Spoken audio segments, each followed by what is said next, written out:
लगे बजने घड़ियाल मंदिर जो घर में, बजा देंगे घंटा लावंदी का दम में। नमस्कार दोस्तों, आपको एक महत्वपूर्ण बात मैं पहले बताना चाहता हूं कि मैं और मेरी टीम 12 भावों में बैठे हुए 9 ग्रहों के अलग अलग भावों पे 108 वीडियो इस चैनल पे लगातार डाल रहे हैं। मैंने ये सब बातें असली उर्दू की लाल किताब के तीनों संस्करणों 1941, 1942 और उसके अंतिम संस्करण जो है वो 1952 के बीच में से ही बताई हैं, या फिर जो खुद का अनुभव है जो मैं पिछले 2007-2008 से लगभग सब विद्वानों से जो सीख रहा हूँ या मैंने ज्ञान इकट्ठा किया है, उन सब के आधार पर मैं आपको बता रहा हूँ।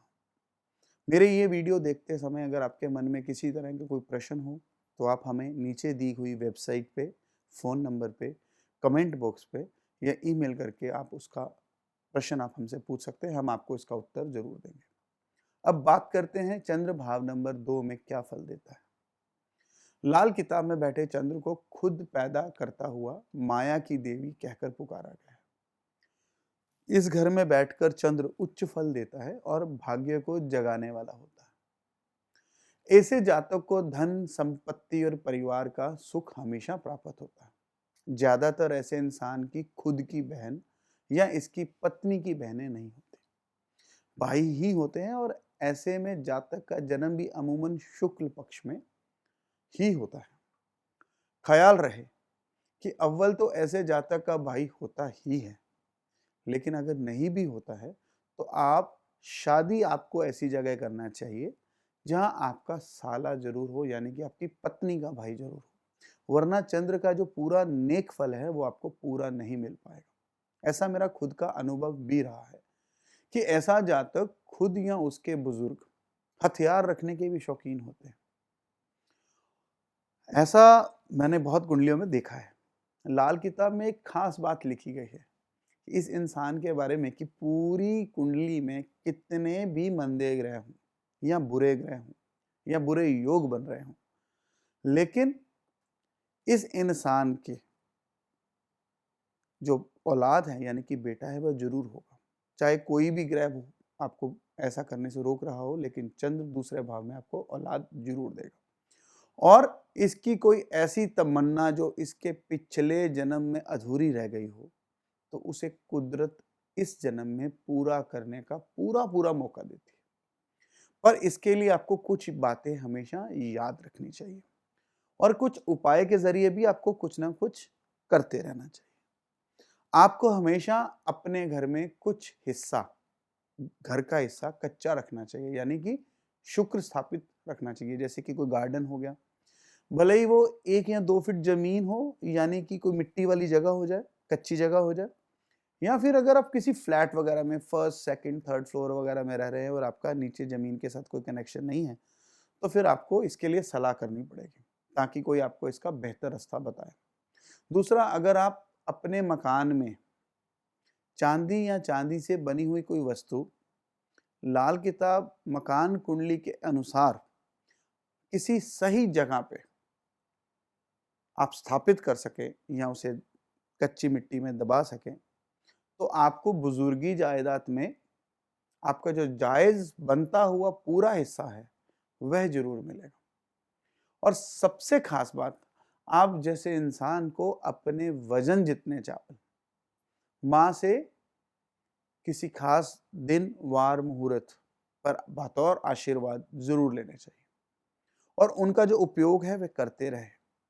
उपयोग जितना आप साल भर में करेंगे उतने ही नए खरीद कर उनको मिक्स कर दीजिए, लेकिन इसको सारी जिंदगी करना है। इन चावलों को कभी खत्म नहीं होने देना। चावल कई कई साल घर में रह सकते हैं। ये एक ऐसा करामाती उपाय है जो आपके रिज़्क, आपकी दौलत को हमेशा बढ़ाता रहेगा। जितने चावल पुराने होते जाएंगे उतना आपकी किस्मत बुलंद होते जाएगी। मैंने आपको अपना अनुभव पहले भी बताया है कि या बहन नहीं होती या अमूमन जन्म शुक्ल पक्ष में होता है, और अगर ऐसा ना हुआ तो इस इंसान का बुढ़ापा भी जवानी के हालातों से ज़्यादा नेक और ज़्यादा सुख सुविधाओं वाला होगा, हर तरह के आराम में बीतेगा। जिंदगी में एक गलती आपको कभी नहीं करनी चाहिए। आप घर में जो पूजा स्थान तो बना सकते हो, मेडिटेशन रूम बना सकते हो, पर मूर्तियां या भगवान के जो विग्रह हैं उन्हें स्थापित करके, या फिर भगवान शिव की मूर्ति खास करके, या किसी शिवलिंग, किसी भी प्रकार का शिवलिंग आपको घर नहीं रखना चाहिए। और उनकी आरती के लिए शंख, घंटियां वगैरह ये तो आपको बिल्कुल ही नहीं रखनी। अगर ये आपने रख ली तो बस फिर हो गया आपका बंटाधार।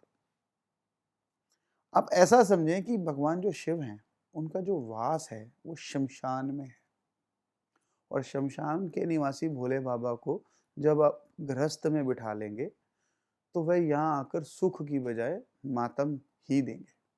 लेकिन ऐसा सिर्फ और सिर्फ चंद्र भाव नंबर 2 में बैठे हुए इंसानों के लिए है, ना कि सब लोगों के लिए।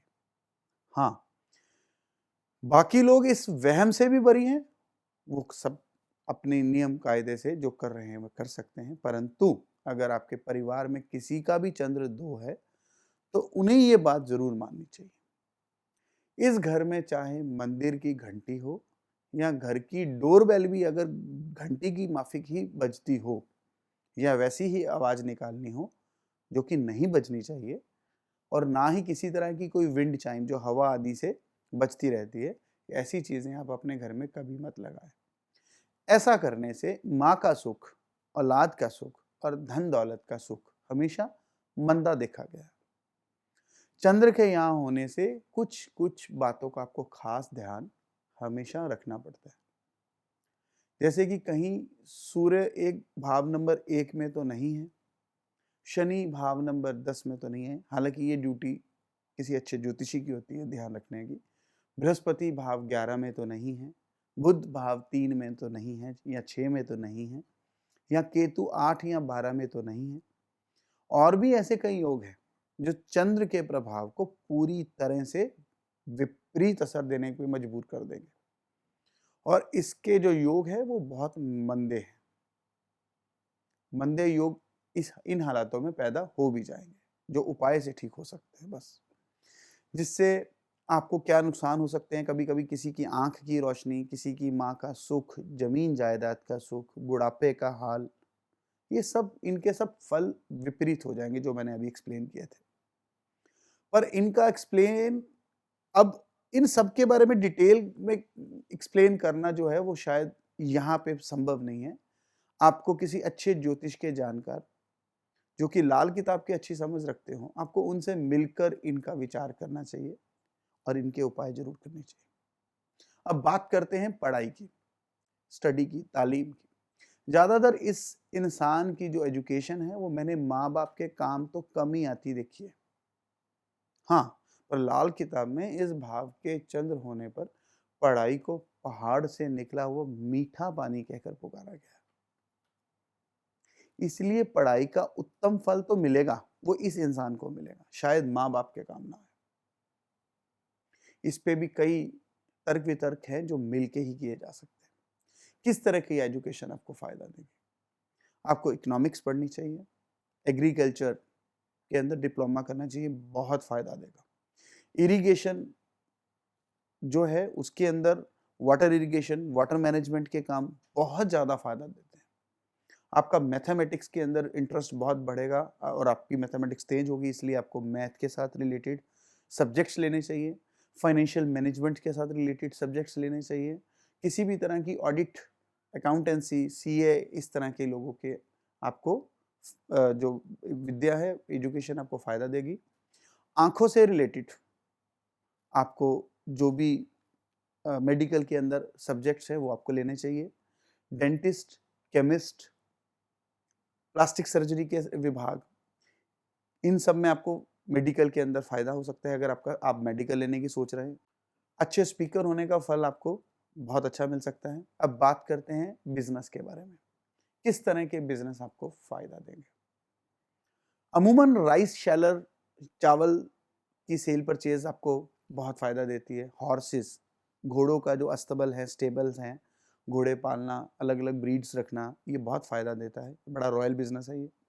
मेडिटेशन और स्पिरिचुअल हीलर मैंने आपको पहले भी बताया, आप इसकी पढ़ाई भी कर सकते हैं और इसको आगे बिज़नेस में भी लेके जा सकते हैं। यहाँ पर आपको मिल्क प्रोडक्ट्स का काम सूट करता है। मिल्क प्रोडक्ट्स आपको फ़ायदा देंगे, उसका किसी भी तरह का मिल्क प्रोडक्ट्स, दूध बेचना आदि फ़ायदा देगा। हॉर्स ट्रेडिंग मैंने आपको पहले बोला, आप रख भी सकते हैं, उनका सेल परचेज़ भी कर सकते हैं। फार्मिंग के अंदर, एग्रीकल्चर के अंदर जो इरिगेशन के बिज़नेसेस हैं, वो बहुत फ़ायदा देंगे। एजुकेशन में भी आप इसको ले सकते हैं, बिज़नेस के अंदर भी। स्विमिंग पूल बनाने, उनके इक्विपमेंट्स बेचने, वाटर पंप्स बेचने, ये बहुत फ़ायदेमंद है चंद्र 2 वालों के लिए। वाटर पंप मैन्युफैक्चरिंग वगैरह के अंदर भी आप अपने भाग्य को अच्छी तरह से आजमा सकते हैं, आपका चंद्र यहाँ पे आपको साथ देगा। अब बात करते हैं उपाय की। चांदी की थाली आपको अपनी नींव में, घर की जो नींव है उसमें दबानी चाहिए, ये आपको फायदा देगी। कभी-कभी चांदी के साथ बर्तन दबाने भी नेक फल देते हैं। ये दोनों में से आपको कोई भी काम करना चाहिए। घर में कच्ची मिट्टी वाली जगह आप जरूर रखिए। पूरे घर के अंदर किसी भी जगह पे छोटी थोड़ी सी जगह रख सकते हैं, 1 फुट बाय 1 फुट भी रख सकते हैं और अब कई मीटर का गार्डन भी रख सकते हैं, पेड़ पौधे लगा सकते हैं, उसमें भी कोई वहम नहीं, लेकिन मिट्टी वाली जगह होनी चाहिए। सफेद या जर्द रंग के घोड़े की सेवा आपको हमेशा उत्तम फल देगी, ये आपको नेक असर देगी। बुजुर्गों और माँ बाप की सेवा, ये तो आपकी किस्मत की चाबी है, इसे तो कभी भूलिए ही मत। भूल के भी शिवलिंग और घंटे घड़ियाल आदि घर में आपको कभी भी नहीं रखने, बहुत नुकसान देगा। माँ के आशीर्वाद से, माँ से जो चावल हैं वो आप चावल या चांदी बतौर आशीर्वाद आपको लेने चाहिए, ये आपको फायदा देंगे। दोस्तों, चंद्र सबसे तेज गति से आकाश में और 12 राशियों में विचरण करता है, गोचर में घूमता है और लगभग 2.5 दिन में वह अपनी एक राशि से निकलकर दूसरी राशि में चला जाता है। इसी तरह से जो बाकी 8 ग्रह हैं वह भी इसी तरह से अलग-अलग समय पर अलग-अलग राशियों में भ्रमण करते हैं। जैसे कि जो शनि महाराज हैं वो 2.5 साल रहते हैं एक राशि में और फिर 2.5 साल बाद अपनी राशि चेंज करते हैं। राहु केतु भी लगभग 18 महीने के आसपास अपनी राशियां चेंज करते हैं। इसी तरह से लगन भी, जो कुंडली के अंदर लगन है उसके जो 12 भाव हैं वे भी लगभग 2.5 घंटे में ही बदलते हैं और इनकी जो डिग्री है वह हर मिनट हर पल बदलती है।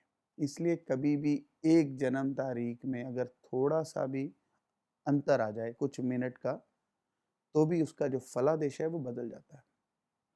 और कभी-कभी लगन या उसकी डिग्री में अंतर आने की वजह से उसका जो फल कथन है वो कुछ और हो जाता है और इंसान के पास जो कुंडली होती है वो कुछ और होती है।